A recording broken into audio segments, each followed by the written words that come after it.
Welcome to future zone academy. आज हम class 12 के फिजिक्स के चैप्टर 3 की ओर बढ़ते हैं। चैप्टर 3 का नाम है यानी थर्ड का नाम है विद्युत विभव।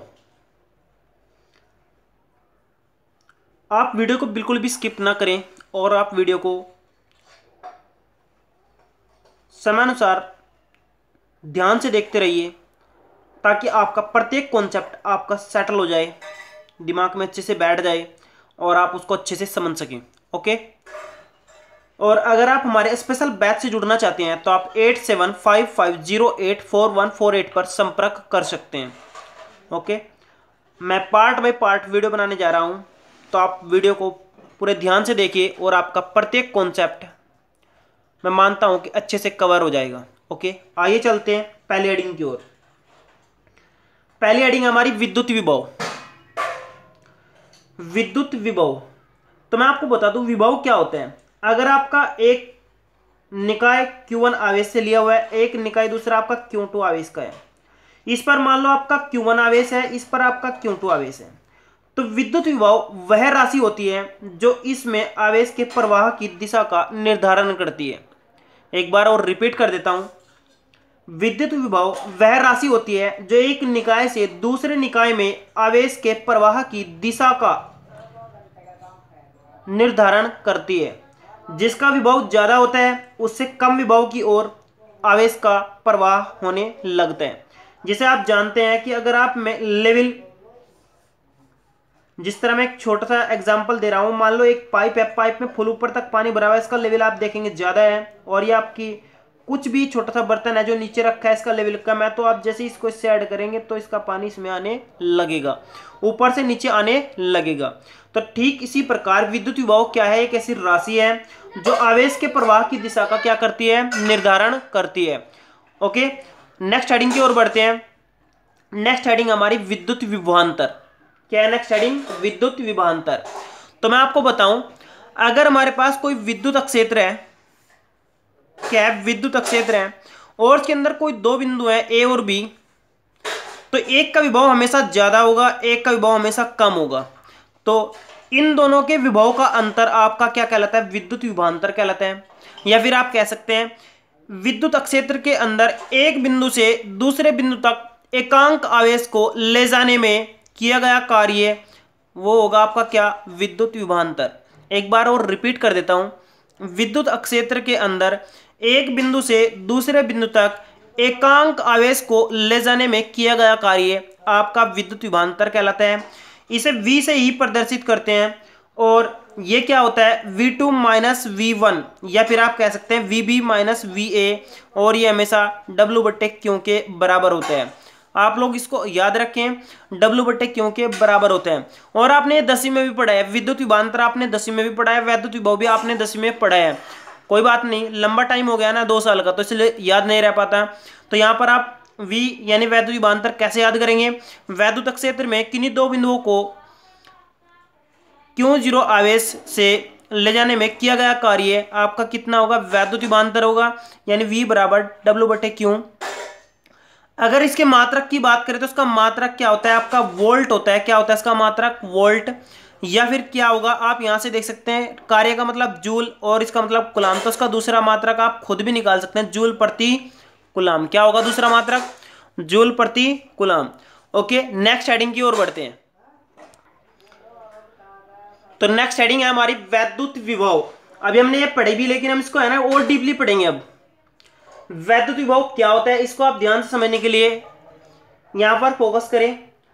अगर आपका वैद्युत क्षेत्र है, क्या आपका वैद्युत क्षेत्र, और इसके अंदर कोई बिंदु है जिस पर आप विद्युत विभव ज्ञात करना चाहते हैं, तो इस बिंदु पर किसी परीक्षण आवेश एकांक आवेश को अनंत से लाने पर किया गया कार्य, यानी परीक्षण आवेश को किसी बिंदु पर अनंत से लाने के लिए किया गया कार्य आपका क्या कहलाता है? विद्युत विभव कहलाता है। इसको हम कैसे प्रदर्शित करते हैं? V से प्रदर्शित करते हैं, और ये भी W/Q0 के ही बराबर होता है। आप एक बार और ध्यान दें, परिभाषा बता रहा हूं, यानी बिंदु P पर वैद्युत विभव क्या होगा आपका? एकांक आवेश या परीक्षण आवेश को अनंत से किसी बिंदु तक लाने में किया गया कार्य आपका वैद्युत विभव कहलाता है। इसे v से प्रदर्शित करते हैं। v बराबर w बटे q 0 होता है। और यहाँ पर आपका अगर मात्रक की बात करें तो मात्रक क्या होगा, मात्रक होगा आपका w का मतलब जूल और इसका मात्रक कूलाम, और सामान्य मात्रक आप याद रखिए इसका, वो क्या होता है, वोल्ट। क्या होता है सामान्य मात्रक, वोल्ट। आप दुकान पर भी जाकर के कहते हैं कि 100 वोल्ट का, 120 वोल्ट का बल्ब, 9 वाट का बल्ब, ये सब आपके है ना वोल्ट में नपते हैं। क्या में नपते हैं, वोल्ट में। अगर बात करें राशि की तो ये आपकी अदिश राशि होती है। कैसी राशि होती है, अदिश राशि। कैसी राशि होती है, अदिश। अदिश का मतलब अगर आप इसकी दिशा की बात करें तो अदिश राशि में कोई भी दिशा नहीं होती है। ओके, आगे चलते हैं। एक अच्छा सा आर्टिकल है जो हमारे पास वेरी वेरी इंपॉर्टेंट है, और ये बोर्ड में 2016-2019 में आया है, तो हम इसको एक बार देख लेते हैं। तो क्या कह रहा है, एकल बिंदु आवेश के कारण वैद्युत विभव के लिए व्यंजक ज्ञात कीजिए। एकल बिंदु आवेश के कारण वैद्युत विभव के लिए व्यंजक ज्ञात कीजिए। तो देखिए आप कैसे ज्ञात करेंगे इसको। पहले आप क्या करेंगे, एक छोटा सा डायग्राम बनाएंगे, उसके बाद हम इसको निकालना स्टार्ट करते हैं। देखिए हम क्या कर लेते हैं, मान लेते हैं हमारे पास कि कोई एक आवेश है जिसके कारण हमें बिंदु P पर वैद्युत विभव निकालना है। यहां पर क्या निकालना है आपको, P पर वैद्युत विभव निकालना है। और हमें क्या करना है, इसे निकालने के लिए हमें परिभाषा में बताया गया है कि एकांक आवेश को अनंत से किसी बिंदु पर लाने के लिए किया गया कार्य आपका क्या कहलाता है, वैद्युत विभव कहलाता है। तो हम एकांक आवेश यहां पर अनंत पे रख देते हैं और उसको कहां पर लेकर आते हैं, P बिंदु पर लाते हैं। और यहां से इसकी दूरी पहले मान लेते हैं, कितनी दूरी पर बिंदु है, r दूरी पर। जब आप इसको अनंत से यहां पर लाते हैं तो बीच में किसी छोटे से P डैश Q डैश के बीच में जहां पर दूरी कितनी हो, dx, इस पर हम कार्य को नियत मान लेते हैं, क्योंकि कार्य निरंतर दूरी के साथ बदल रहा है। और यहां से यहां तक की दूरी कितनी मान लेते हैं, x मान लेते हैं। तब अगर हम कूलाम के नियम से बल निकालें तो कूलाम के नियम से आपका यहां पर बल निकालें, कूलाम के नियम से बल कितना होगा, यानी आपका जो F होगा वो होगा 1/4πε0। एक आवेश ये रहा, एक आवेश ये रहा, क्यों 0, और बटे में आपका यहां तक की दूरी वो कितनी होगा, आपका x होगा। ये हमने क्या किया, फिलहाल कूलाम के नियम से बल निकाल लिया, x² होता है, सॉरी, तो बल निकल गया। क्योंकि हम देख रहे हैं कि दूरी बार बार बदल रही है, तो हम देख रहे हैं क्योंकि दूरी बदल रही है तो इसलिए कार्य नियत नहीं है, तो हम क्या करेंगे, dx दूरी के लिए किया गया कार्य नियत मानकर क्या करते हैं, नियत मान लेते हैं। मान लेने पर तुम्हारा जो कार्य होगा वो कितना होगा, छोटा सा ही कार्य होगा, dw। तो हम उसको क्या करेंगे, उसको हम कर लेंगे F.dx, जो आपका बल होगा, बल गुणा दूरी ही आपका क्या होता है, कार्य होता है। अब हम क्या करेंगे, संपूर्ण कार्य निकालने के लिए लिखेंगे, अतः अनंत से P तक लाने में किया गया कार्य, तो कैसे निकलेगा, वो निकलेगा आपका W और इसका अनंत कर देंगे, F.dx। कहां से, अनंत से लेकर कहां तक निकालना आपको, बिंदु P तक। तो आप देख सकते हैं P की दूरी कितनी है, R, तो आप यहां पर ऊपर R लिख देंगे। अब आपका अनंत से R तक नपना है और F का मान आप यहां से रख लेंगे, कितना होगा, 1/4πε0, क्यों 0 बटे x², और यहां पर हो जाएगा आपका कितना, dx। आपको ये क्या करना है, हल करना है, और आपका फाइनली आंसर आने वाला है। तो देखते हैं एक बार।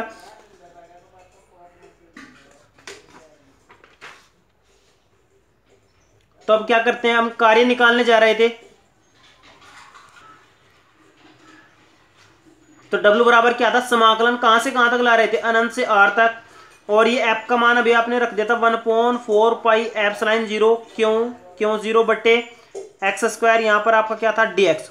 जो भी आपका कांस्टेंट होता है उसको बाहर निकाल लेते हैं। कांस्टेंट आपका क्या है, 1/4πε0, क्यों 0 आपका कांस्टेंट है, और समाकलन आपका रह जाएगा अनंत से लेकर R तक, और यहां पर बचेगा आपका dx बटे r²।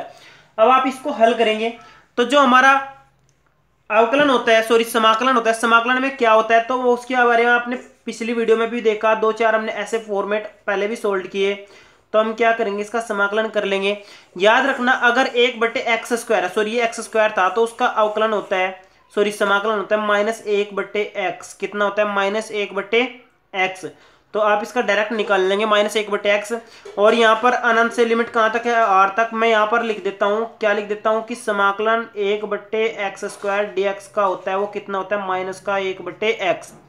ओके, अब हम इसको लिख लेते हैं। यहाँ पर आपका क्यों 0 और बटे में होता है आपका 4πε0।